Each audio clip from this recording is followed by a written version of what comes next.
మనము ఒక కథ చూసుకుందాం. ఏంటిది అంటే, ఒకాయన ఒక 3 ఎలుకలని వాటర్‌లో ఏస్తాడంట.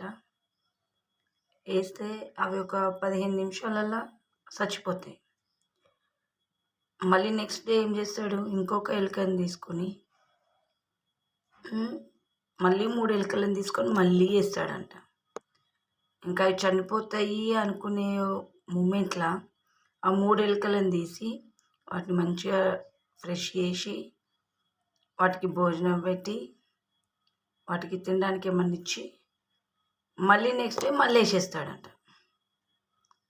అప్పుడు అవి చనిపోలేవు. ఎందుకు అంటే, మళ్ళీ నా యజమాని వచ్చి నన్ను తీసుకెళ్తాడు, మళ్ళీ మమ్మల్ని బయటికి తీస్తాడు అని నమ్మకం అనమాట వీటికి. అట్లనే అవి ఒకరోజు అయిపోయింది, 2 రోజులు అయిపోయింది, 3 రోజులు అయిపోయింది, బ్రతికే ఉన్నాయంట ఆ నీళ్ళల్లో, చనిపోకుండా. అంటే మునగట్లేదు అవి. ఎందుకు? నా యజమాని నన్ను తీస్తాడు అనే నమ్మకం అనమాట వాటికి.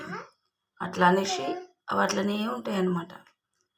అట్లనే దేవుని యందు మనం కూడా నిరీక్షణ కలిగిన వారమై ఉండాలి. దేవుడు మనని ప్రతి విధమైన సమస్యల నుంచి విడిపిస్తాడు అనే నమ్మకం. ఆ నిరీక్షణ లేకపోతే మనం దేవుని యందు ఉన్న వ్యర్థమే. దేవుని యందు మన నిరీక్షణ వ్యర్థం ఎప్పటికీ కాదు. మనం ఏదేమైనా సరే దేవుని యందు నిరీక్షణ గలవారమై ముందుకు సాగాలి. ఆయన రాకడ బహు సమీపంగా ఉంది కనుక మనము దేవుని రాకడకై సిద్ధపరచబడాలి. నిరీక్షణతో, విశ్వాసంతో ముందుకు సాగాలి. Praise the Lord. దేవునికే మహిమ కలుగును గాక. ఆమేన్.